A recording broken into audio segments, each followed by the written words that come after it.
धतुरेलाई चाहिँ सकिगोले किन के खान्यो, पाण्डेले चाहिँ सधैँ किन ढिसान्यो भनेको त बिहावर यस्तो रहेछ र त्यस्तो गरेको रहेछ। हेर्नु न उज्यालो पार्टीमा गएको रे कुरा जति सबै अँध्यारो मात्रै छ।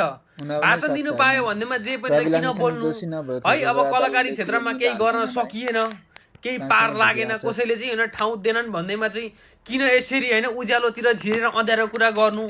बहुत अचम्म लाग्छ। हाम्रो देशका कलाकारहरू भनाउँदा, सिङ्गरहरू भनाउँदा, डान्सरहरू भनाउँदा हुन्छ नि, यो केहरू खका कलाकार के हो के बहुत अचम्म लाग्ने रहेछ आजभोलि। गीत गाउनेको गीत जति सबै एआईले खाइहाल्यो। अब डान्सरहरूको अब त्यस्तै भएको। अब कलाकारी क्षेत्रमा नेपालीको सबैको अब अनि एउटा राजनीतिमा छिर्छन्। लास्टमा राजनीतिमा आएपछि फेरि त्यही बानी बेहोरा ठ्याक्कै थाहा हुँदो रहेछ कि कसले किन ढिसान्यो, किन के खान्यो भने, किन चाहिँ काहीँ ठाउँ मिलेन भने चाहिँ ठ्याक्कै थाहा पाइँदो रहेछ। ठ्याक्कै के अरे थाहा पाइँदो रहेछ। अब उदाहरणलाई हाम्रो धतुरेजीलाई हेर्नु न, बाफ्रे धतुरेजी तपाईँ त बहुत खतरनाक कलाकार हुनुहुँदो रहेछ। अब तपाईँ राजनीतिमा आउनु भएको छ। अब के भन्नु, जनताले तपाईँको नि एकदम विचारको नि सम्मान गरिसके, टेन्सन नगर्नु।